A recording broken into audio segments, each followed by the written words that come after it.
السلام علیکم کہس کے ناول پہ آپ سب کو ویلکم ہے۔ خوبصورت ناول پیش کر رہے ہیں جس کا نام ہے دل ایسا نگر نہیں۔ ناول کی رائٹر ہیں افشا افریدی۔ چلیے چلتے ہیں ناول کی جانب۔ بیک وقت چینل سرفنگ کرنے اور انٹرنیٹ پر چیٹنگ میں مصروف بلال کو دیکھ کر اس کے لبوں پر مسکراہٹ دوڑ گئی تھی کہ دونوں کام ایک ساتھ کرنے والے نہیں تھے، نہ ہی ان میں سے کسی میں بھی اس کا مکمل دھیان محسوس ہو رہا تھا، مگر وہ حسب عادت مصروف تھا۔ ہیلو، وہ سہج سہج قدم اٹھاتی اس کے پاس چلی آئی۔ ہیلو، اس کے ہیلو کے جواب میں وہ بڑے جوش سے بولا تھا، ساتھ ہی ساری توجہ ادھر مرکوز کر دی تھی۔ خیریت؟ لگتا ہے بہت بور ہو رہے تھے۔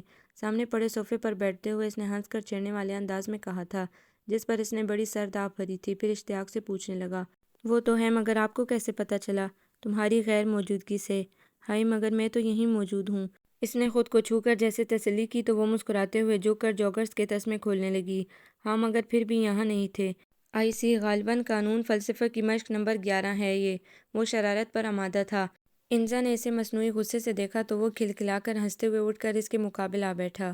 اینی وے، یہ بتائیے ایڈمیشن کا کیا بنا ہے؟ اگلے ہفتے پتہ چلے گا، فی الحال تو فارم داخل کرا کے آ رہی ہوں۔ ایڈمیشن کے نام سے ہی اسے آج کی تھکن ایک بار پھر یاد آ گئی، مگر اپنے شوق کی خاطر وہ ساری مشکلات طے کرنے کا عزم کر چکی تھی۔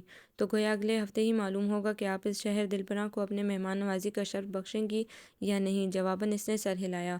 اور اگر آپ کو قائد اعظم یونیورسٹی میں ایڈمیشن نہ ملا تو پھر کوئی اور شہر تلاش کریں گے، کیونکہ رہنا تو ہاسٹل میں ہی ہوگا مجھے۔ ناممکن میڈم، کم از کم ہمارے شہر میں تو پاپا آپ کو ایسا ہرگز نہیں کرنے دیں گے۔ ویسے بھی یہ اچھا تو نہیں لگتا، پاپا اور آپ کے فادر بہت فاسٹ فرینڈ ہیں۔ اتنا تو حق بنتا ہے، بلکہ میں ایسا کرتا ہوں کہ کسی سے کہہ کر آپ کا ایڈمیشن پکا کروا دیتا ہوں۔ رہ گیا رہائش کا مسئلہ تو خانہ ماں حاضر است۔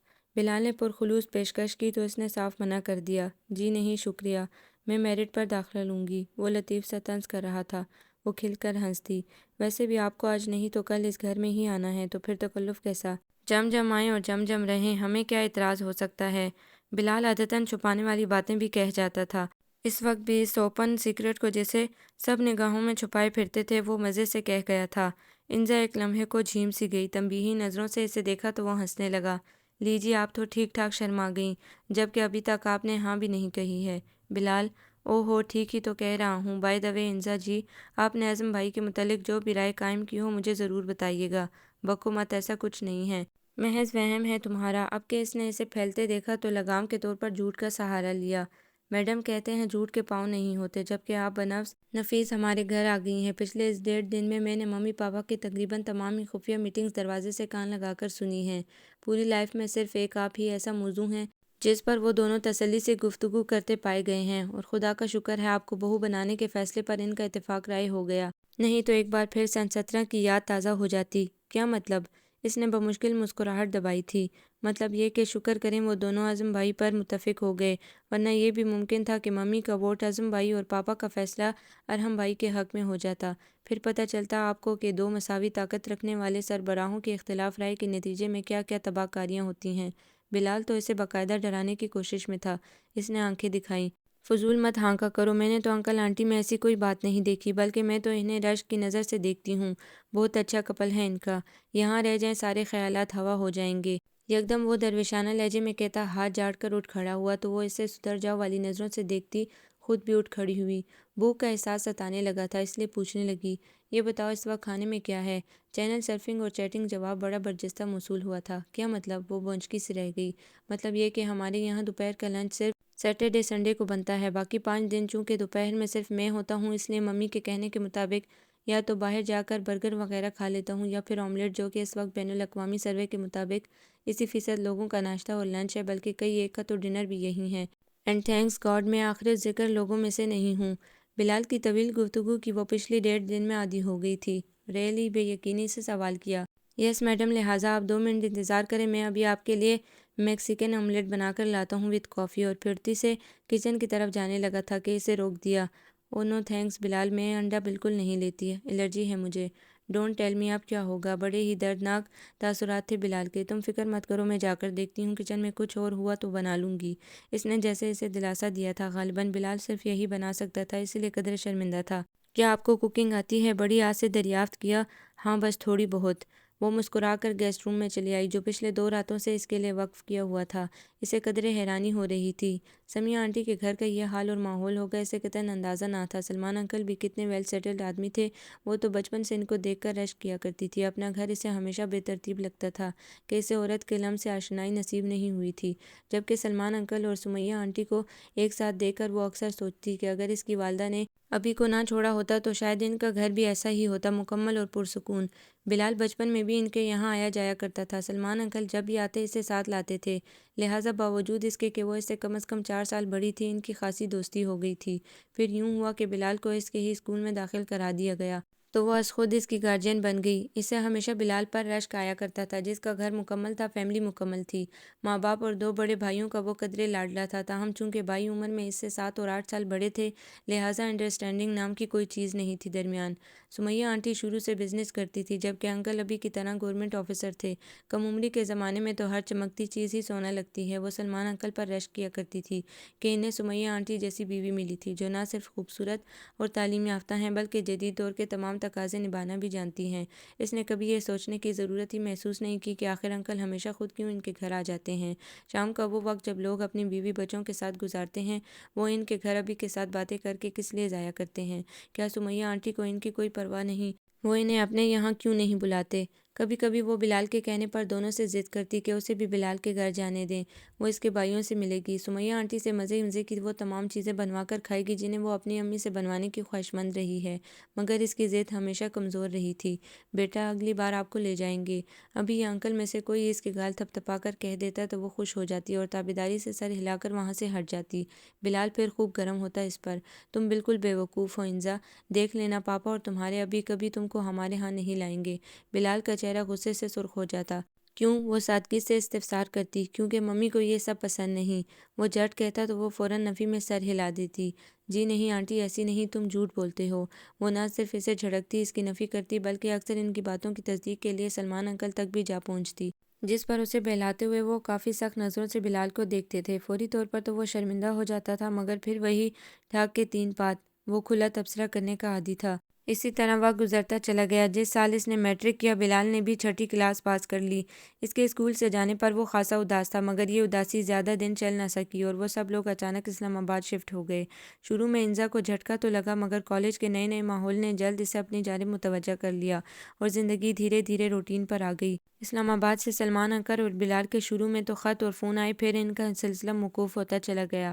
خصوصاً وہ انٹر کے بعد آنرز کے لیے یونیورسٹی آئی تو پڑھائی نے جیسے سب کچھ بلا دیا، اور گزرے 5 سالوں میں نہ وہ کبھی سلمان انکل اور بلال سے ملی، نہ وہ لوگ کراچی آئے۔ خیال تو اس کا یہی تھا کہ ماسٹرز کرے گی کہ اچانک ابھی کو قاہرہ میں بہت اچھی جاب آفر ہو گئی۔ ریٹائرمنٹ تو وہ لے ہی چکے تھے، لہٰذا یہ جاب انہیں پسند آئی، مگر مسئلہ یہ تھا کہ فوری طور پر وہ اسے اپنے ساتھ لے جا نہیں سکتے تھے۔ دوسرے وہ خود بھی اس پر راضی نہیں تھے۔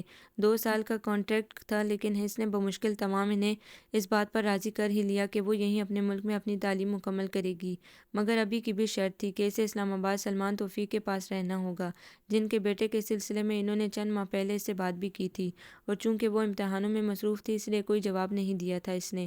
تاہم اس پروپوزل نے بچپن سے دھندلی یادیں تازہ کر دی تھی۔ بلال کو وہ بھلا نہیں سکی تھی، جبکہ ارحم اور اعظم اسے سرے سے یاد ہی نہیں تھے۔ ابھی نے اسے سوچنے کے لیے وقت دیا تھا، مگر اس سے پہلے ہی ان کے جانے کا غلغلہ اٹھ کھڑا ہوا تو اسلام آباد سے سلمان انکل کو فون آ گیا۔ اس نے BSc آنرز کیا تھا اور اب آگے مینجمنٹ سائنس میں سے کوئی فیلڈ پوسٹ گریجویشن کے لیے چننے کا ارادہ تھا، سو سلمان صاحب نے یہاں آ کر داخلہ لینے کی پیشکش کر دی، جسے ابھی نے اسے بمشکل منوایا تھا، اور اب پچھلے 2 دن سے وہ یہاں تھی۔ پرسوں رات جب وہ آئی تو اس کا بے حد پرتپاک استقبال ہوا تھا۔ بلال قد میں اسے 1 فٹ اونچا ہو چکا تھا، مگر حرکتیں اب بھی وہی تھیں۔ سلمان انکل کی شفقت کے وہی رنگ تھے، تاہم سمیہ آنٹی میں اسے اپنے بچپن کے تصور کی واضح جھلک نظر نہیں آئی، لہٰذا بلال کی وہ چھوٹی چھوٹی باتیں جن کے باعث وہ سمیہ آنٹی سے قدرے خائف ہو گئی تھی، ذہن سے مٹتی چلی گئی۔ دوسرے دن غالباً اس کے اعزاز میں ہی انکل آنٹی گھر پر رہے تھے، البتہ اعظم اور ارحم سے اس کی ناشتے کی ٹیبل پر سرسری سی ملاقات ہوئی تھی، پھر وہ لوگ گئے تو شام تک لوٹے نہیں تھے۔ یہاں اس کے رشتے کے چچا بھی رہتے تھے۔ شام میں وہ ان کی طرف ملنے ملانے چلی گئی تو پھر دوبارہ وہ دونوں نظر نہیں آ سکے۔ صبح سے بہت جلدی تھی، لہٰذا انکل جنہوں نے اب اپنا اسکول کھول لیا تھا اسے یونیورسٹی ڈراپ کر گئے۔ فی الحال تو اس پر ایڈمیشن کا بوجھ سوار تھا، لہٰذا اعظم کی طرف زیادہ دھیان نہ دے سکی تھی، البتہ واپسی کا سارا راستہ وہ یہی کچھ سوچتی آئی تھی۔ انکل نے اسے لانے کے لیے گاڑی بھیج دی تھی۔ اپنی حیرت اور استعجاب چھپاتی جس وقت وہ کچن میں آئی، بلال کافی بنا چکا تھا۔ اس نے فریج میں جھانکا، کچھ سبزیاں اور چکن رکھا ہوا مل گیا تھا۔ لہٰذا چکن اینڈ ویجیٹیبل رائس بنانے کا ارادہ کر لیا۔ بلال کو بہت شرمندگی ہو رہی تھی، مگر اس نے جب توجہ نہ دی تو وہ خود بھی اس کے ساتھ کام کرے گا۔ کہیں سمیہ آنٹی نے قصداً ایسا تو نہیں کیا؟ وہ کامچور نہیں تھی، مگر مہمانوں کے ساتھ اس طرح کے برتاؤ کی اسے امید نہیں تھی۔ ایک لحاظ سے خاصی بد تہذیبی کا مظاہرہ کیا گیا تھا۔ اگر سمیہ آنٹی نے خود فون پر اصرار کر کے اسے نہ بلوایا ہوتا تو وہ یہی سمجھتی کہ انہیں اس کی آمد ناگوار گزری ہے، مگر ایسا بھی نہیں تھا۔ ممکن ہے اس طرح اس کی آزمائش کرنا مقصود ہو، اس نے سوچا، مگر پھر خود ہی اپنے خیال کی نفی کر دی کہ بہرحال اس کا تعلق کسی ایسی فیملی سے نہیں تھا جہاں اس طرح کی باتوں کی اہمیت ہو۔ خود سلمان انکل اور سمیہ آنٹی کے گھر نصف درجن ملازمین موجود ہی تھے، البتہ بلال کی اطلاع کے مطابق ہٹلر رات کو ہی آتا تھا۔ لیجئے، میں نے یہ سبزیاں کاٹ دی ہیں۔ بلال کی آواز سوچوں کے تسلسل کو توڑتی ہوئی ابھری تھی۔ اس نے دیکھا سلیقے سے کٹی ہوئی سبزیاں پلاؤ کے حساب سے بالکل ٹھیک تھیں۔ ویری نائس، تم تو بہت سگڑ ہو گئی۔ اس نے ٹرے اٹھا کر کام کرنا شروع کرتے ہوئے توصیفی انداز میں کہا تو بلال مسکرایا۔ تھینکس، مگر خیال رہے اس قسم کی قابل ستائش صلاحیتیں صرف ماں بدولت میں پائی جاتی ہیں۔ اعظم بھائی ان اعلیٰ صفات سے یکسر عاری ہیں۔ بلال، اس نے مڑ کر تنبیہاً اسے گھورا۔ او ہو، اب ان میں یہ برائی ہے تو میں کیا کروں؟ یقین کریں انہیں سدھارنے کی ہر کوشش کر دیکھی ہے میں نے، تم نہیں سدھرو گے۔ مایوسی سے سر ہلاتی وہ واپس برنر پر رکھے فرائی پین کی طرف متوجہ ہو گئی، جس میں ایک کے بعد ایک سبزی وہ فرائی کرتی جا رہی تھی۔ وہ تو ظاہر ہے جب اس کے گھر کے بڑے نہیں سدھرے تو میں تو پھر چھوٹا ہوں۔ چھوٹے نہیں بلکہ زیادہ بگڑے ہوئے ہو۔ او ہو، اتنا برا لگا اعظم بھائی کو کچھ کہنا۔ وہ ہنس دیا تھا، جس پر وہ جھلا سی گئی۔ تم چپ کر جاؤ بلال، نہیں تو میں تمہیں کچن سے باہر نکال دوں گی۔ لیجیے، ابھی آپ گھر میں بہو بن کر آئی بھی نہیں اور ہمیں باہر نکالا جا رہا ہے۔ بلال اسے زج کیے دے رہا تھا۔ جواباً وہ سخت خفگی سے اسے گھور کر چاول تلاش کرنے لگی تھی، چنانچہ وہ بمشکل اپنی ہنسی روکتا اس کی مدد کے لیے آ پہنچا۔ پھر بقیہ تمام وقت بھی وہ اس کے کان کھاتا رہا اور وہ حسب ضرورت جواب دیتی کام میں مصروف رہی۔ خلاف توقع چکن ویجیٹیبل رائس بہت اچھے بن گئے تھے۔ بلال کافی ایکسائٹڈ ہو رہا تھا۔ بھئی، اب تو میرا پکا ووٹ ہے آپ کے حق میں۔ بلیو می، بہت عرصے بعد اتنا اچھا کھانا کھانے کو ملا ہے۔ اعظم بھائی کے تو عیش ہو گئے۔ وہ شرارت سے ہنس رہا تھا۔ پھر وہی بات، تم چپ نہیں رہ سکتے؟ رہ سکتا ہوں، مگر ایک شرط یہ ہے کہ آپ میرے لیے ایک شاندار سی کافی بنائیں گی۔ وہ برتن اٹھا کر کچن میں آئی تو وہ بھی پیچھے چلا آیا تھا۔ زیادہ پھیلنے کی ضرورت نہیں، مجھے ویسے بھی اس وقت نیند آ رہی ہے۔ اس نے ملازمہ کے لیے برتن چھوڑ کر کسل مندی سے کہا تو وہ چیخ اٹھا، ہرگز نہیں، آپ کو مجھے کمپنی دینا ہوگی، کیونکہ اس وقت صرف آپ کی وجہ سے گھر پہ رکا ہوا ہوں میں۔ بلال کا احتجاج جاری تھا کہ فون کی بیل بج اٹھی۔ سمیہ آنٹی نے فون کیا تھا۔ بلال شرافت کے دائرے میں رہ کر جی جی کرتا رہا، پھر اسے بلا کر ریسیور اس کے ہاتھ میں تھما دیا۔ سمیہ آنٹی سخت شرمندہ ہو رہی تھی۔ آئی ایم سوری انزا، یقین کرو مجھے بالکل خیال نہیں رہا کہ آج تم بھی گھر پر ہوگی، مگر فکر نہیں کرو، شیری بس آتی ہی ہوگی۔ میں نے اسے کہہ دیا تھا تمہارے لیے لنچ بنا لے، وہ کہہ رہی تھی۔ لہجے کی ندامت نے اس کی بدمزگی زائل کر دی۔ کم آن آنٹی، ایسا بھی کیا، میں نے خود بنا لیا تھا لنچ۔ اوہ ریئلی، وہ واقعی خوش ہوئی تھی، مگر ایک بار پھر نادم سی ہونے لگی۔ مگر تمہیں ایسا نہیں کرنا چاہیے تھا، تم مہمان ہو یہاں۔ پلیز آنٹی، اب مہمان مہمان کہہ کر مجھے سر نہ چڑھائیں، پہلے ہی میں کچھ کم سست نہیں ہوں۔ یوں بھی مہمان 2 دن کا ہوتا ہے، 2 سال کا نہیں۔ اس نے ہنس کر انہیں ریلیکس کرنا چاہا تھا، جبکہ انہیں تو عمر بھر یہی رہنا تھا۔ بلال کی آواز بڑی واضح تھی۔ ایئر فون پر سمیہ آنٹی کی ہنسی گونج اٹھی تو اس نے شعلہ بار نظروں سے بلال کو گھورا۔ یہ شیطان تمہیں تنگ کیے بغیر نہیں چھوڑے گا انزا، ذرا سختی سے پیش آنا۔ ان کے پاپا نے زیادہ ہی سر چڑھا رکھا ہے بیٹوں کو۔ اس کی خاموشی سے انہوں نے قیاس لگا لیا تھا کہ وہ بلال کو گھور رہی ہوگی۔ ارے نہیں آنٹی، میں اور بلال تو بچپن کے فرینڈز ہیں، اسے ہینڈل کرنا آتا ہے مجھے، یوں بھی یہ روپ میں آنے والی چیز نہیں۔ وہ ہنستے ہوئے کہہ رہی تھی کہ اس دوران ڈور بیل بج اٹھی۔ بلال باہر کی طرف لپک گیا تو وہ بھی چند باتوں کے بعد فون بند کر گئی۔ باہر سے بلال کی تیز تیز بولنے کی آواز آ رہی تھی۔ اسے لگا شیزے آ گئی ہے، جس کے متعلق سمیہ آنٹی نے تذکرہ کیا تھا۔ بلال اسی سے لڑاکا عورتوں کی طرح لڑنے میں مشغول تھا۔ وہ دونوں اندر نہ آ سکے تو ناچار اسے ہی اٹھ کر باہر آنا پڑا۔ ہیلو! دونوں بیک وقت بول اور جھگڑ رہے تھے۔ اس نے کانوں میں انگلیاں ٹھونستے ہوئے بلند آواز میں پکارا تو دونوں چونک کر سنبھل گئے۔ شیزی کی خونخوار نظریں بلال پر ٹھہر کر رہ گئیں تو اس نے تعارف کرایا، یہ ہیں انزا ہاشمی، پاپا کے دوست انکل سیف ہاشمی کی بیٹی، آج کل ہمارے یہاں مہمان کے طور پر آئی ہوئی ہیں۔ وجوہات تو ان کے یہاں رہنے کی۔ ہیلو شیزی، آنٹی نے ابھی فون پر آپ کے متعلق بتایا تھا۔ اس نے بلال کو گھورنے کا بھی تکلف نہیں کیا اور قطع کلام کرتی شیزی کو اپنی طرف متوجہ کر گئی۔ ہیلو، میں شازمین اور شیزی ہوں، عظم کی تایا زاد۔ اسے بڑی گہری نظروں سے دیکھتے ہوئے شیزی نے اپنا تعارف کرایا تھا۔ اسے محسوس ہوا جیسے قصداً اس نے عظم کا نام لیا تھا۔ صرف عظم بھائی کی نہیں، ہماری بھی رشتہ دار ہیں یہ محترمہ۔ بلال احتجاج کرتا ان دونوں کے پیچھے چلا آیا تھا جو اب اندر کی طرف بڑھ چکی تھی۔ یہ لنچ لائی تھی میں آپ کے لیے، چچی جان کا فون آیا تھا، دیر اس لیے ہو گئی کہ کوئی کنوینس نہیں مل رہی تھی۔ دو بڑے بڑے ہاٹ پاٹ اس کی طرف بڑھاتے ہوئے اس نے جیسے صفائی پیش کی تھی۔ ارے اس کا تو آپ نے تکلف کیا، ہم نے لنچ کر لیا تھا۔ وہ اتنا کچھ دے کر جھیم گئی تھی۔ جی ہاں، آج مس انزا نے اپنے ہاتھوں سے لنچ بنایا تھا، بڑا مزہ آیا۔ تم بھی چکنا شیزی بطور خاص اپنی صلاحیتوں کا مظاہرہ اور استعمال کیا گیا ہے۔ بلال پٹری سے کھسک گیا تھا۔ شیزی بہت آہستگی سے مسکرائی تھی۔ ویسے تم اتنا سارا کھانا یہ جتانے کے لیے لائی ہو کہ ہم بہت زیادہ کھاتے ہیں یا کوئی اور بات ہے؟ بلال کی زبان پھر پھسلی تھی۔ انزا نے دیکھا شیزی کے چہرے پر ایک سایہ سا لہرا کر رہ گیا تھا۔ میں نے سوچا کہ وہ نروس سی ہو گئی تھی۔ چلو کوئی بات نہیں، رات کو کام آ جائے گا۔ ویسے کیا پکایا ہے؟ ہاٹ پاٹ کھولتے ہوئے وہ مزے سے کہہ رہا تھا، پھر ایک دم چٹخارا بھر کر بولا، اف، چکن کڑھائی، اعظم بھائی کی فیوریٹ ڈش۔ وہ اصل میں گھر میں صرف چکن پڑا تھا تو میں نے سوچا۔ شیزی انگلیاں چٹکھاتے ہوئے بہت عجلت میں صفائی دینے لگی تھی۔ بلال نے سنجیدہ سی مسکراہٹ سمیت اسے دیکھا تو انزا بول پڑی، اٹس آل رائٹ شیزی، یہ بلال تو یوں ہی فضول ہانکنے کا عادی ہے۔ خوشبو زبردست لگ رہی ہے، لگتا ہے تمہارے ہاتھ میں ذائقہ بہت ہے۔ اس نے کھلے دل سے توصیفی لہجے میں کہا تھا۔ جی ہاں، ان کے ہاتھ اور پاؤں دونوں میں ذائقہ ہے۔ یہ ٹیلنٹ ان کو شوہر کے دل تک پہنچنے کے لیے ایک ایسی راہ کی رہنمائی کی گئی تھی، سو وہی راہ اپنا رکھی ہے اب تک۔ بلال ہاٹ پاٹ بند کر کے اب سنجیدہ ہو بیٹھا تھا۔ انداز کچھ ایسا تھا کہ انزا سمجھ نہیں سکی وہ مذاق کر رہا ہے یا سیریس ہے، جبکہ شازمین بے چینی سے لب کاٹتی اٹھ کھڑی ہوئی تھی۔ میں اب چلوں گی، بہت دیر ہو رہی ہے۔ ارے نہیں، اتنی جلدی کیسے؟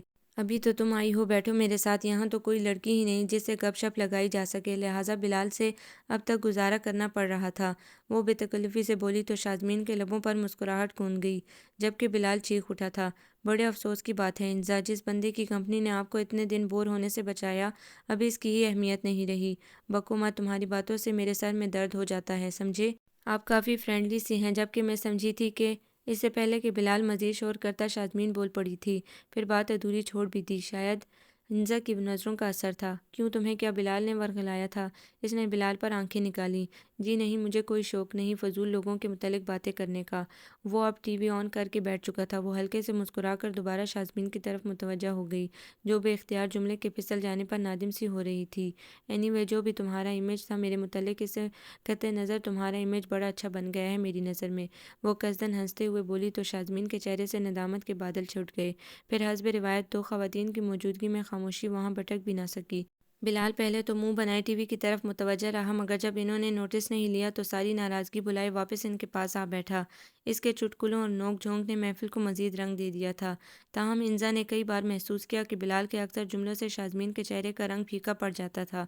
یوں ہی باتوں باتوں میں دوپہر ڈل گئی اور شازمین انزا کے منع کرنے کے باوجود ان دونوں کو اپنے ہاتھ کی چائے پلا کر رخصت ہوئی۔ انزا نے کافی روکا مگر وہ ٹھہری نہیں۔ کمال لڑکی ہے، ذرا دیر رک جاتی آنٹی غالباً آنے ہی والی ہوں گی۔ وہ اسے گیٹ تک چھوڑنے آئے تھے۔ اندر آتے ہوئے اس نے تبصرہ کیا، اسی لیے نہیں رکی۔ بلال نے قدرے ہنس کر کہا تھا۔ وہ سوالیہ نظروں سے اسے دیکھنے لگی۔ کیا مطلب؟ سارے مطالب سمجھ میں آ جائیں گے، کچھ دن یہاں رکیں تو اتنی بے صبری نہ کریں، تھوڑا تھوڑا کھائیں تاکہ ہضم ہو سکے، وہ بھی ٹھنڈا کر کے، نہیں تو منہ جلنے کا بھی اندیشہ ہے۔ بلال حسب عادت اپنے ہی ہانکے جا رہا تھا، پھر لاؤنج میں آ کر صوفے پر ڈھیر ہو گیا۔ کیا مطلب؟ پھر وہی تحیر تھا۔ بلال ہنس دیا۔ خدا کے لیے اپنا تکیہ کلام بدل لیں، نہیں تو بیچارے اعظم بھائی کی ساری زندگی تشریح کرتے گزر جائے گی۔ ویسے آپ کی اطلاع کے لیے تشریح کرنے میں خاصے کمزور واقع ہوئے ہیں حضرت۔ اردو کے پرچے میں ہمیشہ اسی وجہ سے کم مارکس آتے تھے ان کے۔ کشن کھینچ کر سر کے نیچے رکھتے ہوئے وہ پھر اسی انداز میں بولا تھا۔ اچھا، زیادہ فضول مت ہانکا کرو۔ وہ اس کے تومار سے بیزار ہوتی سامنے ٹک گئی۔ آپ ان کو اردو میں کم مارکس آنے پر کبھی طعنہ نہیں دیں گی؟ بہت فکر ہے ان کی۔ تم چاہتے ہو میں بالکل ان کے مطابق بن جاؤں؟ سارے دن کی بھاگ دوڑ کے بعد وہ تھک گئی تھی۔ بالوں کو بینڈ کی قید سے آزاد کرتے ہوئے سنجیدہ نظروں سے اسے دیکھا تو وہ اٹھ بیٹھا۔ ارے نہیں، ان بیچاروں کا کیا ہے، وہ تو جیسے تیسے گزارا کر لیں گے، بات تو آپ کی ہے۔ جیسے ہی آپ ہاں کریں گی انہیں کان سے پکڑ کر دولہا بنا دیا جائے گا، مجال ہے جو انکار کر جائیں۔ ہاں ایسے ہی تو چوزا ہے نا؟ وہ زج سی ہو گئی تھی۔ خدا کو مانے کڑیل گمبھیر جوان ہے۔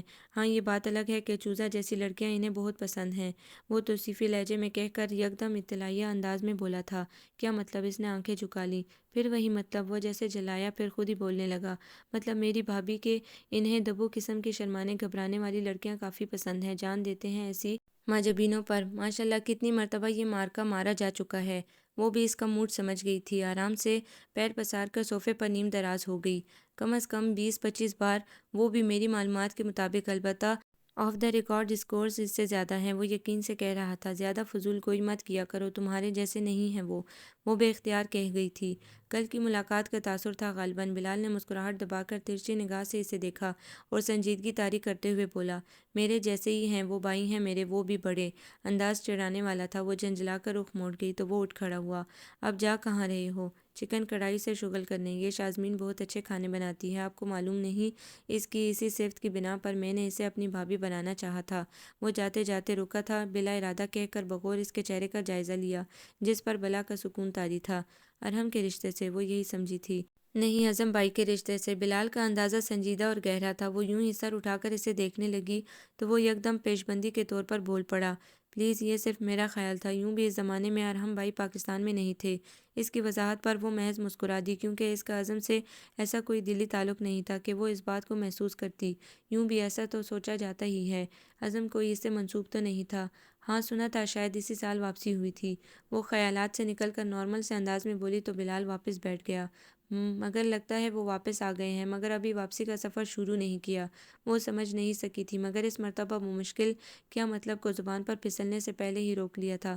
بلال متوجہ تھا، اس لیے مسکرا دیا۔ وہ خجل سی ہوئی، مطلب یہ کہ ارحم بھائی خاصے بدل گئے ہیں، پہلے ایسے نہیں تھے، خشک اور بور نہیں، وہ اب میچور ہیں اور غالباً ریزرو بھی۔ ویسے ہی وہ اسٹیٹس گئے کس لیے تھے؟ تبصرے کے ساتھ ہی سوال پیش کیا۔ گئے نہیں تھے، بھجوائے گئے تھے۔ انفیکٹ انہیں بیماری ہی ایسی تھی، سو پاپا نے انہیں امریکہ بھجوا دیا۔ کیا بہت سیریس کیس تھا؟ بالکل۔ کیا بیماری تھی؟ وہ حیران تھی، ابھی نے کبھی ذکر ہی نہیں کیا۔ ان کو صحیح اور غلط کو غلط کہنے کی بیماری تھی۔ آپ تو جانتی ہیں اس صحرائی زمین پہ گلاب تو کھل نہیں سکتے، اس لیے کیکٹس کو ہی پذیرائی اور نمو ملتی ہے۔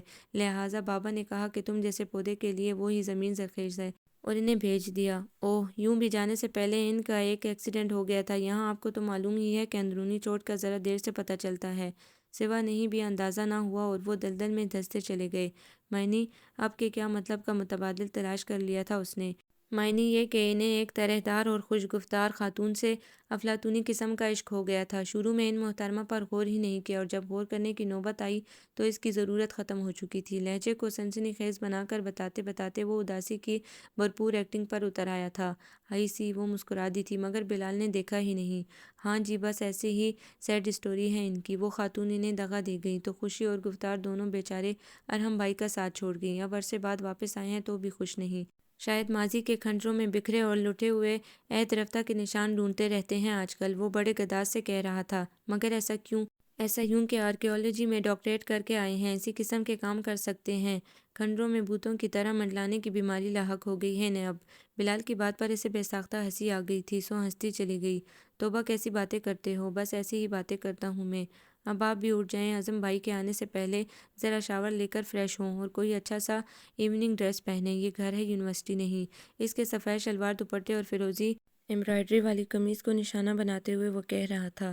انظر ڈٹھائی سے بیٹھی رہی، کسل مندی ہو رہی تھی، اس لیے اس کے مشورے پر کان دھرے بغیر اٹھ کے کمپیوٹر ٹیبل پر آ بیٹھی۔ پھر اسے وقت گزرنے کا پتہ ہی نہیں چلا۔ جب تھکن سے چور ہونے لگی تو بے اختیار ٹیبل کی چکنی سطح پر سر ٹکا دیا، اور یہ تو اس کی پرانی عادت تھی۔ رائٹنگ ٹیبل پر اسے سب سے زیادہ میٹھی نیند آتی تھی، لہٰذا اب بھی پتہ نہیں چلا اور وہ سو گئی۔ ارحم آج غیر متوقع طور پر جلد گھر آ گیا تھا۔ لاؤنج خالی نظر آ رہا تھا۔ بلال یقیناً ٹیرس پر مصروف تھا۔ اس نے قدم آگے بڑھائے تھے کہ اچانک نظر کونے میں لگی سیاہ رنگ کی کمپیوٹر ٹیبل پر سکون سے سر ٹکائے سوئی ہوئی انزا پر پڑی۔ اوہ، ایک دھماکہ سا ہوا، وہ جیسے اسے بھول ہی چکا تھا۔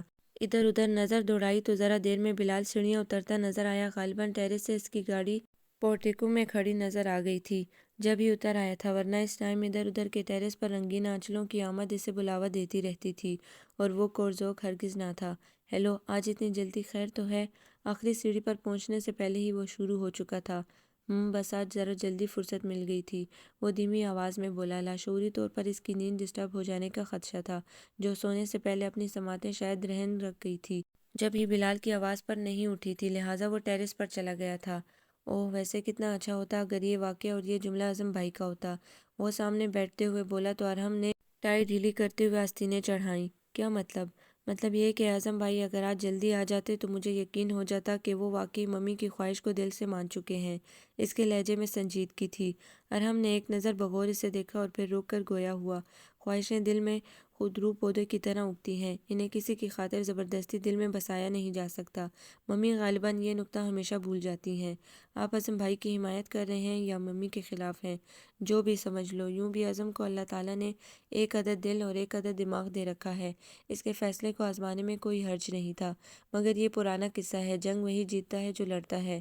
اعظم بھائی کا صرف نام اعظم ہے، مگر انہوں نے آج تک کچھ کر گزرنے کا عزم صمیم کیا ہی نہیں، خواہ اس میں ان کا فائدہ ہی ہو۔ بلال کا لہجہ قدرے ترش اور بیزاری کا تاثر لیے ہوئے تھا۔ وہ ممی پاپا کی خواہش پوری کرنا چاہتا ہے اور بس، اور اپنی بلال تیکھا ہو گیا تھا۔ میرا خیال ہے ممی پاپا کی چوائس اچھی ہے، اسے کوئی اعتراض نہیں ہوگا۔ ماں نرم بے تاثر لہجے میں کہتا اٹھ کھڑا ہوا تو بلال اس طرح بات ادھوری رہ جانے پر بڑبڑاتا رہ گیا۔ ذرا دیر بعد چائے سرو ہونے سے پہلے ہی سب لوٹ آئے تھے۔ آنٹی اور انکل ساتھ تھے۔ اعظم کچھ ٹھہر کر آیا تھا۔ آنٹی نے اسے جگایا تو سامنے کھڑے ارحم کو دیکھ کر وہ جھیم سی گئی۔ وہ بھی اسی طرف متوجہ تھا، یوں ہی مسکرا دیا۔ دوسرے دن اتفاق سے اتوار تھا، چھٹی کے دن بھی سب وقت مقرر پر جاگ گئے تھے۔ اس سے قدرے حیرت ہوئی کیونکہ بلال نے پہلی فرصت میں آ کر اسے بھی جگا دیا تھا۔ صبح کے 7 بج رہے تھے۔ ارے اتنی صبح؟ مگر آج تو سنڈے ہے بھائی۔ سو واٹ، یہ گھر ایک عدد پرنسپل اور ایک ریفارمر کا ہے، یہاں کے قوانین کم و بیش اسکول کالج والے ہی ہیں۔ کھڑکی کے پردے سمیٹتے ہوئے بلال کے اطمینان میں کوئی فرق نہیں آیا تھا۔ اچھا، وہ کمبل ایک طرف ہٹا کر بال سمیٹنے لگی۔ ناشتہ ٹھیک 7:30 بجے سرو ہو جائے گا، ٹیبل پر آنا آپ کی ذمہ داری ہے، وہ کہہ رہا تھا۔ مگر پرسوں تو ایسا کچھ نہیں ہوا تھا۔ پرسوں آپ کا پہلا دن تھا یہاں، اس لیے آپ کی نیند کا خیال کر لیا گیا تھا، ورنہ عموماً اس ہاسٹل نما گھر کے وارڈن یعنی محترمہ ممی صاحبہ کسی کی پرواہ کم ہی کرتی ہیں۔ اینی وے آپ برش کر لیں جب تک میں جاگنگ کی سزا بھگت آؤں۔ بلال قدرے آف موڈ میں مفصل جواب دیتا باہر نکل گیا تو وہ سر ہلا کر بیڈ سے نیچے اتر آئی۔ ناشتہ بہت خاموشی سے ہوا، سوائے انکل آنٹی کے۔ کسی اور نے بولنے کی کم ہی ضرورت محسوس کی تھی کہ بلال بھی چپ تھا۔ غالباً کل رات سمیہ آنٹی کی پھٹکار پڑنے کا نتیجہ تھا۔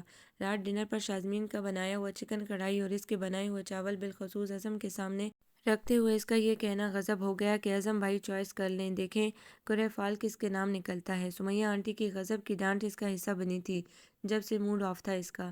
ناشتے کے بعد لاؤنج میں ارحم اور اعظم کے ساتھ سمیہ آنٹی نے اسے بلا لیا۔ بھائی آج آف ڈے ہے، اس لیے میرا خیال ہے تم اعظم وغیرہ کے ساتھ کہیں آؤٹنگ کراؤ۔ اس کے پاس آنے پر آنٹی نے کہا تو اس نے قدرے چونک کر ان دونوں کی طرف دیکھا۔ اعظم کی نظریں ہنوز ٹی وی اسکرین پر جمی ہوئی تھی جہاں سے اب نیوز نشر کی جا رہی تھی۔ بالکل بالکل، رسم دنیا بھی ہے، موقع بھی ہے، دستور بھی ہے۔ بلال ایک بار پھر ساری ناراضگی بھلا کر ٹپک پڑا تھا۔ ارحم نے تائیدی انداز میں اس کا شانہ تھپکا۔ اچھا، مگر میرا پروگرام تو آج شازمین کی طرف جانے کا تھا۔ اچھی لگی مجھے وہ معصوم اور چارمنگ سی لڑکی۔ اخبار سامنے پھیلاتے ہوئے اس نے اپنے پروگرام کی اطلاع دی تو حاضرین پر جیسے خاموشی سی چھا گئی۔ اس نے کچھ اچنبھے سے سب کی طرف دیکھا۔ آپ کب ملی اس سے؟ اعظم نے یکدم ہی استفسار کر لیا تھا اس سے۔ کل دوپہر میں وہ یہیں تھی۔ سب سے نظر چراتے ہوئے اس نے اعظم کو جواب دیتے ہوئے اس پر نظر ڈالی تو احساس ہوا کہ اس کی آنکھوں میں کچھ بے چینی سی بھر گئی تھی۔ ارحم البتہ بہت گہری نظر سے اسے دیکھ رہا تھا۔ احساس ہونے پر بلا ارادہ نگاہ اس کی طرف اٹھی تو دونوں ہی چونک گئے۔ مگر میرا خیال ہے کہ شازمین کے ہاں جانے کے بجائے تم لوگ آج کہیں آؤٹنگ کے لیے چلے جاؤ، چاہو تو مری بھی جا سکتے ہو، 2-2.5 گھنٹے کی تو ڈرائیو ہے۔ سمیہ آنٹی نے بالآخر قدر تاخیر سے کسی حد تک حکمیہ کہا تو وہ مسکرا کر سر ہلا گئی۔ وہ تینوں البتہ اس دوران بالکل خاموش رہے تھے۔ آنٹی جوں ہی اٹھ کر گئی اس نے بے ساختہ بلال کی طرف دیکھا۔ انفیکٹ شیزی کا نام ممی کی گڈ بکس کے آخری صفحے پر بھی درج نہیں ہو سکا ہے، لہٰذا اسے وہ محض اسٹپنی کے طور پر استعمال کرتی ہیں جیسے کل کیا تھا۔ دیٹس وائی ممی کی نالج میں رہتے ہوئے اس سے ملنا، وہ بھی محض اس لیے کہ آپ اسے فرینڈشپ کرنا چاہتی ہیں، ناممکن ہے، سرگوشیانہ لہجے میں کہتے ہوئے وہ بظاہر اخبار پڑھ رہا تھا۔ ریئلی؟ اسے واقعی حیرت ہوئی تھی۔ اتنی اچھی لڑکی سے آنٹی کا بیر سمجھ سے باہر تھا۔ 100%۔ اینی وے آپ چلنے کی تیاری کریں، مستقبل کی ساس صاحبہ کے دل میں جگہ بنانے کے لیے اطاعت گزاری اور فرمانبرداری کے گر آزمائیں، یقیناً مایوسی نہیں ہوگی۔ اب کہ اس کی آواز کچھ بلند ہو گئی تھی، وہ بری طرح جھیم کر وہاں سے اٹھ آئی۔ یقیناً ارحم اور اعظم نے بھی اس کی بکواس سن لی تھی، اس لیے لان تان کے فقرے جاتے جاتے اس کی سماعتوں نے جذب کر لیے تھے۔ مری میں حسب دستور رونق امڈی ہوئی تھی۔ اسلام آباد اس کے لیے نیا نہیں تھا، اس لیے وہ مری کے لیے حامی بھر گئی تھی۔ یہاں آ کے اسے بارہا محسوس ہوا جیسے ارحم اور بلال اسے قصداً اعظم کے ساتھ تنہا چھوڑ دیتے تھے، پھر تھوڑی دیر بعد مل جاتے۔ اب بھی کہیں غائب ہو گئے تھے۔ کیبل کار میں بیٹھے وقت انہوں نے کافی انتظار کیا مگر وہ دونوں کہیں نظر نہیں آ رہے تھے۔ کمال ہے، یہ بلال گیا کدھر؟ وہ کچھ جھلا کر بولی تھی۔ عزم اس کی توقع اور ضرورت سے زیادہ خاموش طبع ثابت ہوا تھا کہ وہ کچھ دیر میں ہی بوکھلا گئی۔ لگتا ہے آپ میری کمپنی میں بوریت محسوس کر رہی ہیں۔ بلال کے لیے اسے ادھر ادھر متلاشی نظروں سے دیکھتا پا کر وہ کچھ ندامت سے بولا تھا۔ انزا نے بے اختیار مڑ کر اسے بغور دیکھا اور کوٹ کی جیبوں میں ہاتھ ڈال دیے۔ آپ محسوس کرنے پر مجھے مجبور کر رہے ہیں عزم، ورنہ دو فریقوں کے لیے باوجود ایک دوسرے کو ناپسند کرنے کے گفتگو کرنے کے لیے خاصی گنجائش ہوتی ہے، مگر آپ غالباً… پلیز ایسی کوئی بات نہیں۔ میرا مقصد آپ کو ہرگز یہ جتانا نہیں تھا کہ میں آپ کو ناپسند کرتا ہوں۔ بلیو می، وہ اس کی بات قطع کر کے بے ساختہ بولا تھا۔ میری سمجھ اور استدلال محض آپ کے جتانے کا محتاج نہیں عزم، میں آنکھوں کے زاویے اور رویوں کے پس منظر پہچان سکتی ہوں۔ گزشتہ 2-2.5 گھنٹے کے سفر اور اس سے پہلے عزم کو اپنے ساتھ لانے کے لیے جو جتن بلال نے کیے تھے، اس نے بہت کچھ باور کرا دیا تھا اس سے۔ خصوصاً آنٹی اور انکل نے باقاعدہ تیز اور تیکھی نظروں کا وافر استعمال کر کے اسے ان تینوں کے ساتھ جانے پر راضی کیا تھا۔ شازمین کے تذکرے پر اس سے بات کرنے کے علاوہ اب تک عزم نے اس سے ہم کلام ہونے کی ضرورت محسوس نہیں کی تھی۔ بزرگوں کی خواہش سے قطع نظر یہ اس کا اخلاقی فرض تھا کہ وہ اسے کمپنی دیتا، مگر وہ اب تک جیسے خود میں گم تھا۔ جو کچھ وہ لاشعوری طور پر محسوس کر رہی تھی، بیک وقت کڑیوں سے کڑیاں ملا کر اس کے لبوں سے ادا ہو گیا تھا۔ عزم نے دیکھا وہ بے حد سنجیدہ تھی۔ ڈارک میرون ویلوٹ کے سوٹ پر کیمل براؤن کوٹ پہنے اس کا متناسب سراپا بے حد جچ رہا تھا۔ آنکھوں میں ذہانت اور اعتماد کی چمک تھی تو فراخ پیشانی پر ہلکی سی شکن۔ اس کے چہرے سے کسی دکھ یا تعصب کا رنگ مترشح نہ تھا، بلکہ وہ یوں مخاطب تھی جیسے کسی غیر متعلقہ موضوع پر بات کر رہی ہو۔ میں نے آپ کو کم عقل نہ سمجھا نہ کہا ہے، وہ بھی سیریس تھا۔ تو پھر میری بات سے اختلاف کرنے کی کوئی خاص وجہ؟ ایک ہاتھ سے بالوں کی لٹیں کانوں کے پیچھے اڑستے ہوئے وہ کیبل کار کے منتظر ہجوم سے الگ ایک پتھر پر آ بیٹھی تھی۔ ایسی کوئی بات نہیں، وہ متانت سے کہہ کر خاموش ہو گیا تھا۔ اس نے بغور سرتاپا عزم کو دیکھا۔ ڈیپ لو پل اوور اور بلیک جینز میں وہ واقعی سمارٹ لگ رہا تھا، البتہ اس کی آنکھوں میں اول روز والا اضطراب، بے چینی اور سنجیدگی ڈیرا جمائے ہوئے تھی۔ عزم صاحب، میں یہاں تقریباً 2-2.5 سال کے لیے رہنے آئی ہوں۔ ممکن ہے اس دوران ابھی واپس آ جائیں تو ان کے ساتھ دوسرے گھر شفٹ ہو جاؤں، مگر کیا یہ اچھا ہوگا کہ جب تک ہم ساتھ ہیں اچھے دوستوں کی طرح ہنس بول کر وقت گزاریں؟ سرسری سا سادہ انداز تھا اس کا۔ عزم نے توقع کے مطابق خاصی حیرت سے اس کی طرف دیکھا تھا۔ اب ایسے کیا دیکھ رہے ہیں؟ میں ٹھیک کہہ رہی ہوں۔ ہمارے بزرگوں کی خواہش کو باقاعدہ ایک ایشو بنا کر آپ مجھ سے بھرپور طور پر لاتعلق نظر آنے کی کوشش کر رہے ہیں، مگر آپ کا یہ رویہ کسی بھی مسئلے کا حل نہیں۔ جہاں تک پچھلے 4 گھنٹوں میں نے اندازہ لگایا ہے، آپ غالباً کہیں کمیٹڈ ہیں۔ اس نے ایک بار پھر جیسے دھماکہ کیا تھا۔ عزم نے فوری طور پر جواب دینے کے بجائے نظر پھیر لی۔ وہ ایک لمحے کے توقف کے بعد پھر بول پڑی۔ کسی کا اچھا لگ جانا یا دل کو بھا جانا آج کل کے دور میں کوئی ایسی امپاسبل بات نہیں۔ ایک سے ایک حسین چہرہ اپنی قدرتی خوبصورتی اور ذاتی کاوشوں کے باعث دعوت نظارہ دیتا رہتا ہے۔ اب ذوق نظر اور صاحب دل افراد کہاں تک نظر بچا سکتے ہیں؟ سو اگر آپ کہیں انٹرسٹڈ ہیں تو اس میں کوئی مضائقہ قطعاً نہیں، وہ کہتے ہوئے آپ کے اٹھ کر اس کے مقابل آ کھڑی ہوئی تھی۔ عزم کی نظریں ارد گرد کے مناظر سے پھسلتی سرکتی اس کے جانب نظر وجود پر آ ٹکیں۔ ہم اگر اس بات کو ایشو بنا کر مجھ سے لاتعلقی برتنا قطعاً غیر اخلاقی بات ہے۔ بھئی میں آپ کی مہمان ہوں اور کچھ نہیں تو اچھی طرح بات کر لیں، کیا حرج ہے؟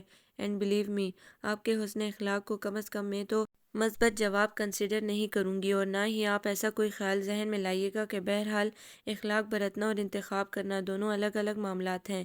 کیا آپ اتفاق کریں گے؟ اعتماد سے کہتے ہوئے اس نے سوالیہ لہجہ اختیار کیا تھا، گویا آپ یہ جتا رہی ہیں کہ آپ کی نظر انتخاب مجھ پر رکی نہیں۔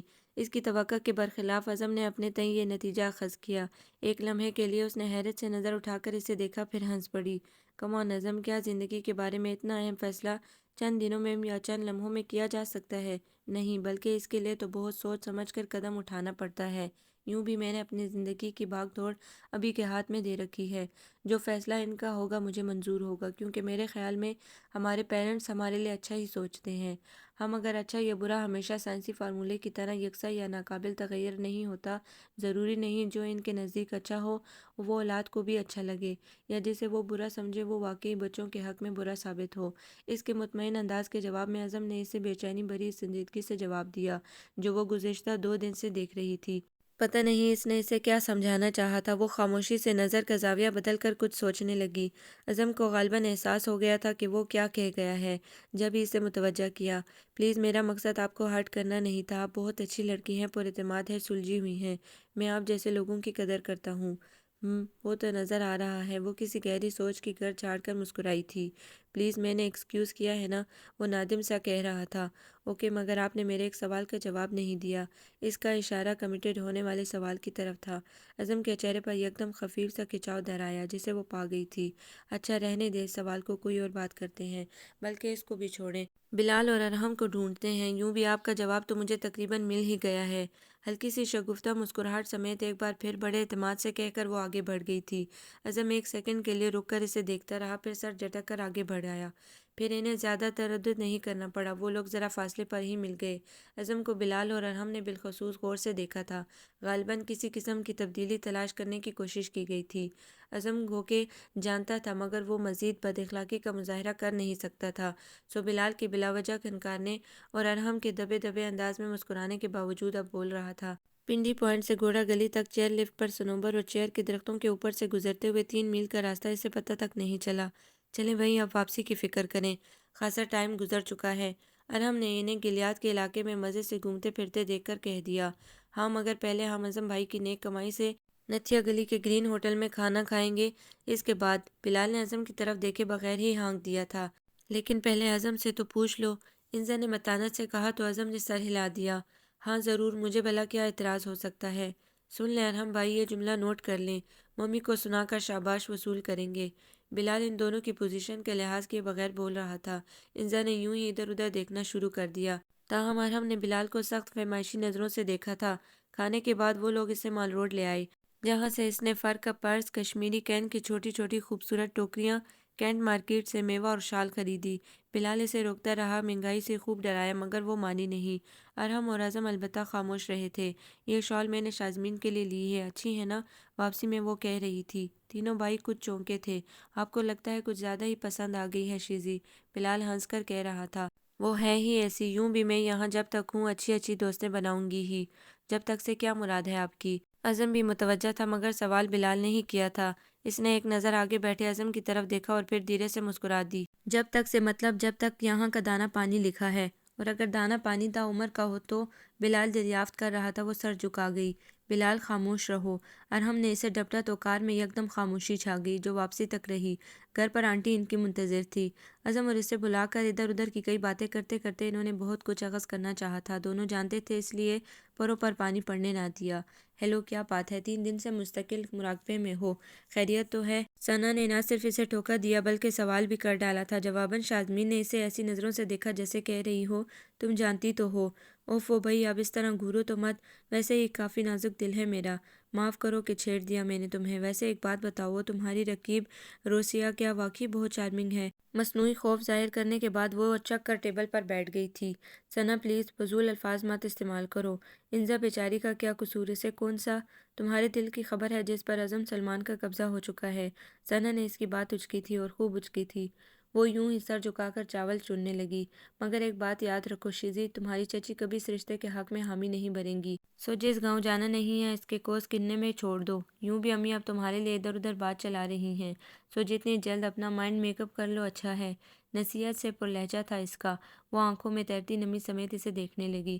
مگر یہ سب میرے اختیار کی بات نہیں ثنا، تم جانتی ہو میں تو پہلے بھی یہ سب سوچنا نہیں چاہتی تھی، مگر اعظم نے مجھے خواب دیکھنے پر مجبور کر دیا تھا۔ ہاں، مگر اب وہ خود مجبور ہو چکا ہے۔ انزا ہاشمی کی آمد اس بات کا کھلا ثبوت ہے۔ یوں بھی جب بندہ خود ہی اسٹینڈ نہ لے تو کیا کہا جا سکتا ہے؟ ثنا اعظم سے سخت گپیدہ تھی۔ شازمین ہونٹ کاٹنے لگی۔ وہ غلط تو نہیں کہہ رہی تھی، ویسے بھی وہاں تمہارا حامی ہی کون ہے؟ صرف اور صرف ایک بلال، جس کا ہونا نہ ہونا برابر ہے۔ ارحم صاحب ہیں تو وہ یقیناً غیر متعلقہ معاملات میں دلچسپی نہیں لیتے۔ آخر میں بچے تمہارے چچا، تو ان کی باغ دوڑ تو خود تمہاری چچی کے ہاتھوں میں ہے۔ وہ تو جیسے ساری امیدیں ہی ختم کیے دے رہی تھی۔ شازمین خاموش ہی رہی کہ بولنے کے لیے کچھ بچا ہی نہیں تھا۔ خالہ جان نے پچھلے 3 سال میں اس کے والدین کے انتقال کے بعد جس طرح اس کا خیال رکھا تھا، وہ انہیں انکار کرنے کا ہرگز سوچ بھی نہیں سکتی تھی۔ اس مہنگائی اور نفسا نفسی کے دور میں اپنی ایک عدد بیٹی ہونے کے باوجود وہ اس کی تعلیم اور شادی کے لیے سوچتی تھی۔ ثنا اپنی پھوپھی ذات سے بچپن سے منسوب تھی۔ یوں بھی شادی ہو کر اس نے کینیڈا جانا تھا، اس لیے انہیں جہیز کی فکر نہیں تھی، مگر شازمین کے لیے وہ جوڑ توڑ کرتی رہتی تھی۔ ان کے احسان اور محبت نے اسے خرید لیا تھا۔ ایسے میں اعظم کے ساتھ کی خواہش وہ کس طرح لبوں پر لاتی کہ اعظم خود اپنا مقدمہ ہار چکا تھا۔ ثنا کا سمجھانا ابس نہیں تھا، وہ اس کی دوست تھی، اس کی بہتری چاہتی تھی، مگر وہ اس کا دل کا کیا کرتی جو نہ چاہتے ہوئے بھی اس بے درد کے لیے سوچنے لگا تھا جسے اپنے فیصلے کرنے کا اختیار تو نہیں تھا، مگر دل کے سارے جذبے اس نے اس کے نام کر ڈالے تھے، اور یہ جذبے ہی تو تھے جنہوں نے شازمین خان کو مجبور کر دیا تھا۔ دو گرم آنسو بے اختیار آنکھوں سے ٹپک پڑے تو ثنا نے متاسف ہو کر اسے سینے سے لگا لیا۔ لڑکیاں بھی کتنی مجبور ہوتی ہیں، جذبوں کے آگے خود کو ہار دیں تو بھی شکست اور نہ ہاریں تو بھی ضیاء۔ کچھ دن اور آگے سرک گئے۔ وہ یونیورسٹی میں ایڈمیشن اور اپنے مائگریشن کی ابتدائی فارمیلٹیز میں کچھ اس طرح الجھی کہ کئی دن تک شازمین سے ملنے کا خیال ہی نہیں آ سکا۔ یوں بھی سمیہ آنٹی کے تیوروں نے اسے محتاط رہنے کا اشارہ کر دیا تھا، البتہ وہ اسے ملنے جائے گی ضرور، یہ اس نے سوچ رکھا تھا۔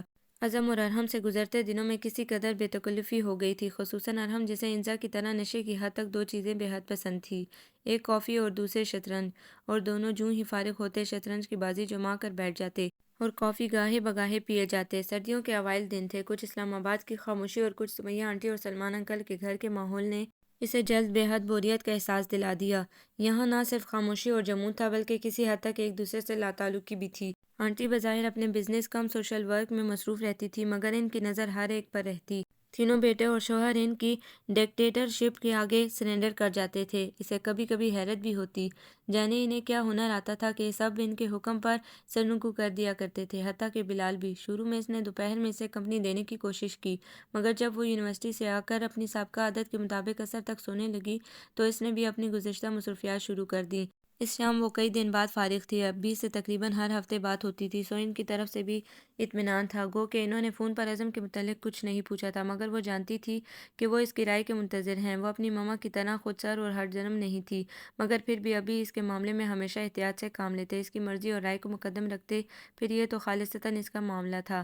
ابھی بھی ان سے بات کرنے کے بعد وہ بلال کے انتظار میں آ بیٹھی تھی۔ آج آنٹی گھر پر نہیں تھی، سو اس نے شازمین کی طرف جانے کا پروگرام بنا لیا تھا۔ بلال جب بہت دیر تک نہ آیا تو وہ اٹھ کر اندر آنے لگی۔ اتفاق سے اسی وقت اعظم گھر لوٹا تھا، اسے کہیں جانے کے لیے تیار دیکھ کر رک گیا۔ آپ کو کہیں جانا ہے کیا؟ جانا تو تھا مگر بلال واپس ہی نہیں آیا اب تک۔ کہاں جانا ہے؟ میں ڈراپ کر دیتا ہوں، اس کے مایوسانہ انداز پر خلوص سے آفر کی۔ آپ؟ سوالیہ نظروں سے اسے دیکھ کر ایک سیکنڈ کو کچھ سوچا، پھر سر جھٹک کر بولی، تو چلیے آپ ہی ڈراپ کر دیجیے، مجھے انفیکٹ آپ کی کزن شیزی سے ملنا ہے، عجب لڑکی ہے، دوبارہ ملنے ہی نہیں آئی۔ میں نے کل بلال سے نمبر لے کر اسے فون بھی کیا تو وہ ملی نہیں، پھر کال بیک بھی نہیں کیا اس نے۔ اعظم کی طرف دیکھے بغیر وہ اپنے دھیان میں بولتی چلی گئی تھی۔ اعظم نے کچھ ٹھہر کر اسے دیکھا، محض خلوص اور سادگی تھی اس کے انداز میں۔ اس کی کھوجتی نظریں پلٹ آئیں، غالباً بلال کی طرف شک گیا تھا اس کا۔ ممکن ہے وہ آپ سے ملنے سے گریزا ہو۔ سنجیدگی سے وہ غیر متوقع بولا تھا، ارے نہیں، میرا نہیں خیال ایسی کوئی بات ہے۔ وہ کچھ چونک کر بولی تھی، تاہم لہجے میں پختہ یقین کی جگہ خفیف سی بے یقینی تھی۔ اعظم اسے قدرے نروس دیکھ کر مسکرا دیا، کم آن، میں نے مذاق کیا تھا، آپ سے بھلا کون نہیں ملنا چاہے گا۔ بظاہر وہ ہنس کر بولا تھا، مگر جانے کیوں انزا کو اس کے انداز میں غیر معمولی پن لگا تھا، مگر قبل اس کے کہ کوئی سوال کرتی اعظم فریش ہونے کے لیے معذرت کر کے اٹھ گیا۔ بہرحال کچھ دیر بعد وہ لوگ شازمین کی خالہ کے گھر پر تھے۔ یہ شازمین کا گھر ہے؟ اس نے گیٹ پر گاڑی رکتے ہی حیرت سے سوال کیا تھا۔ چھوٹا سا خوبصورت گھر تھا، تاہم جس علاقے میں تھا اس سے ان کی مالی حالت کا اندازہ ہو رہا تھا۔ سیکنڈ کے ہزارویں حصے میں اسے سمیہ آنٹی کی ناپسندیدگی کی وجہ سمجھ میں آ گئی، گو کہ مڈل کلاس گھرانہ لگ رہا تھا، مگر سلمان انکل کی فیملی اب ہائی کلاس میں شمار ہوتی تھی۔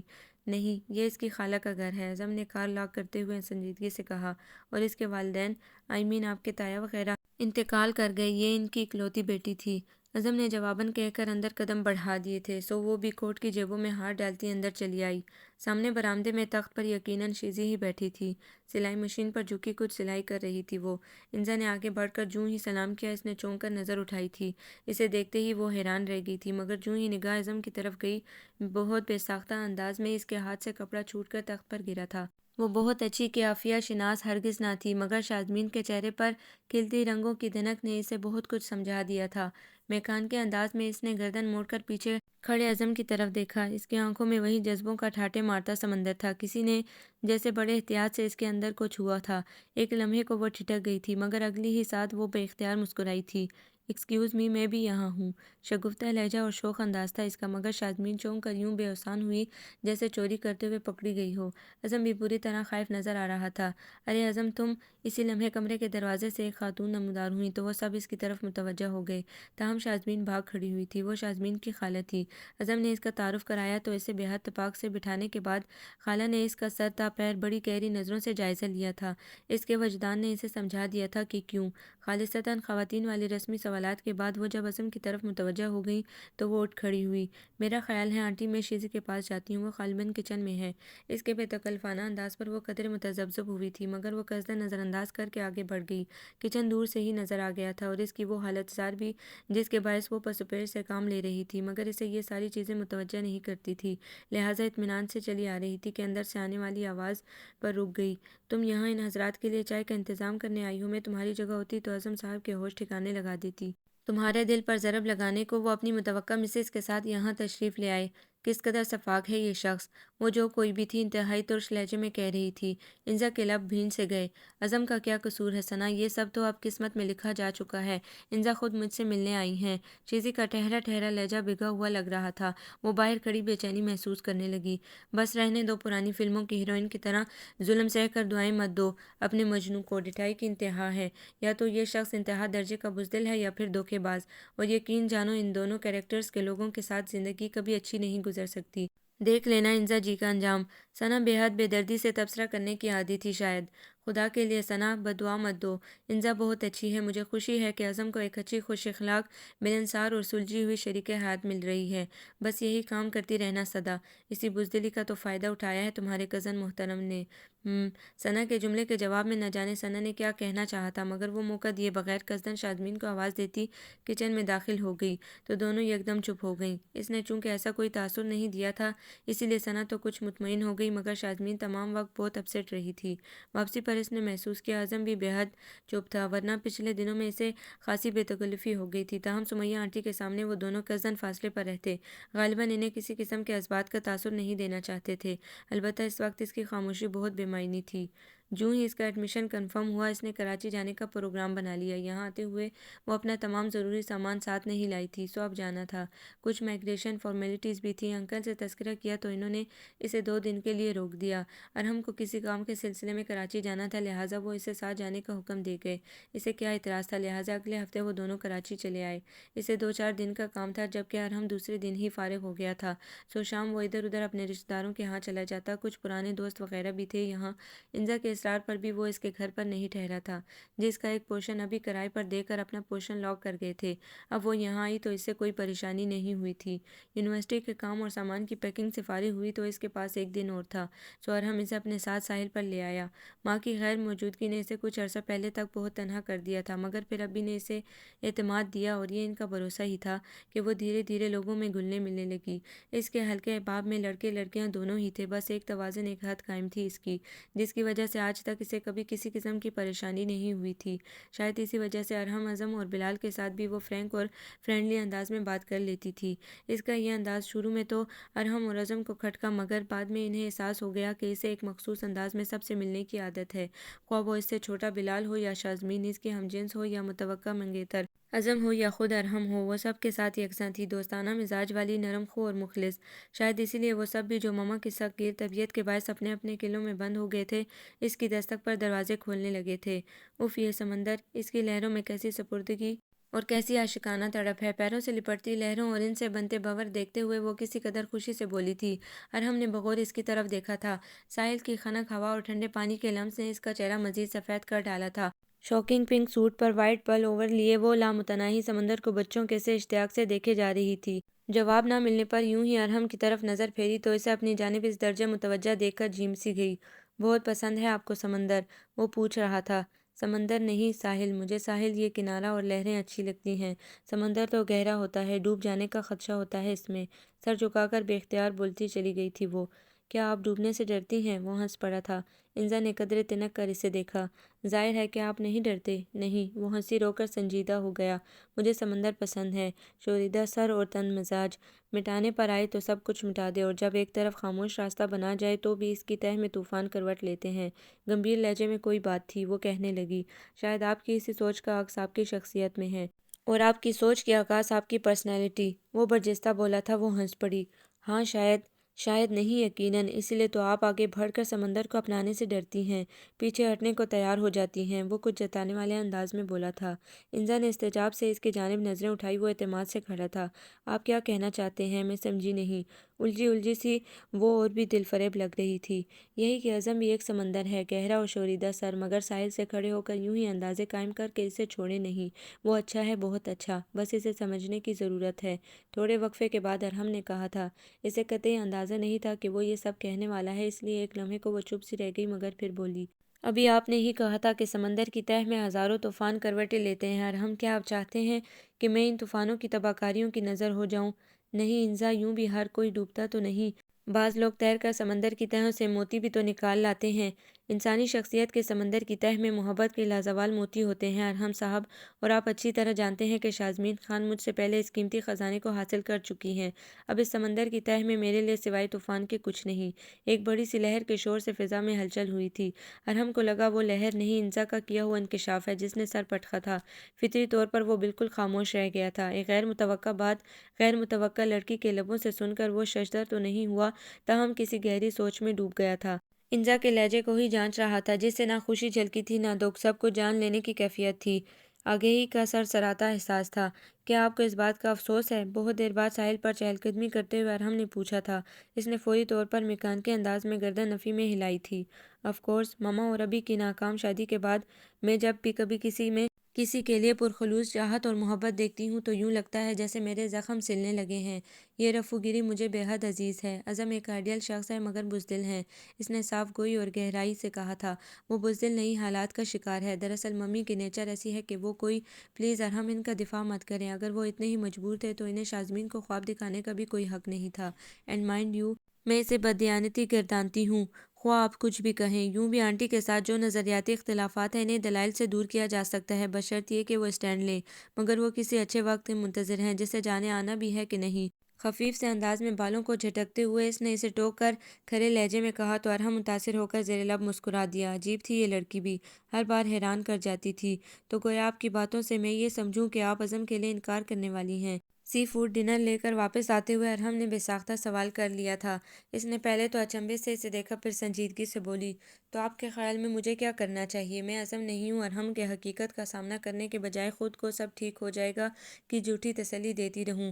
مجھے تو فیصلہ کرنا ہی ہے، جو میں نے کر لیا ہے۔ اگر عزم شازمین کے لیے دل میں نرم گوشہ رکھنے کے باوجود آنے والی زندگی کو قدرت کے فیصلوں سمیت قبول کر لیتے تو شاید میں اپنے اندر کچھ گنجائش بھی پیدا کر لیتی، مگر اب یہ ممکن نہیں، کیونکہ لاشعوری طور پر میں نے ہمیشہ یہ چاہا ہے کہ میرا گھر مما کی طرح ٹوٹے نہیں، جہاں ابدی محبتیں اور دائمی رفاقتیں ہوں، اور شاید عزم مجھے یہ سب نہیں دے سکتے۔ گہری سانس بھر کر اس نے اپنی زندگی کا تلخ ترین باب کھول دیا تھا۔ ارحم کی پیشانی پر لکیریں کھینچنے لگی۔ تفکر میں ڈوبتے ہوئے اس نے استفسار کیا، کہیں اس کی ایک وجہ شازمین سے ہمدردی تو نہیں؟ کیا آپ سمجھتی ہیں اس طرح شیزے کو ممی قبول کر لیں گی؟ آئی وش کہ میں شازمین کے لیے کچھ کر سکتی، مگر اس کا المیہ یہ ہے کہ وہ ایک شخص کو چاہنے لگی ہے جس میں قوت فیصلے کی کمی ہے۔ عزم نے اس کے جذبوں کا بہت ضیاع کیا ہے۔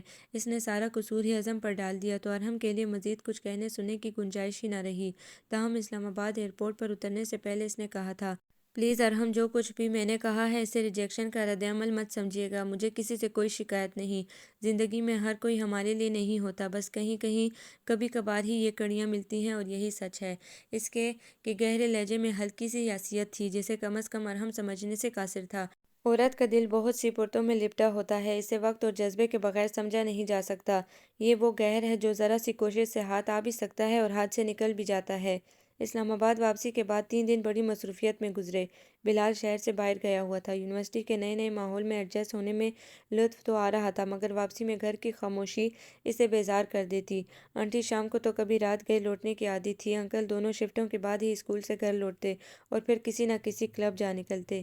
عزم اور ارحم البتہ گھر واپس آ کر کم کم ہی کہیں جاتے، مگر ان کی موجودگی کوئی خاص ہلچل پیدا نہیں کرتی تھی۔ خصوصاً عزم تو بہت ہی خاموش طبع تھا، جبکہ ارحم کے ساتھ اسے کمپنی میسر آ جاتی تھی۔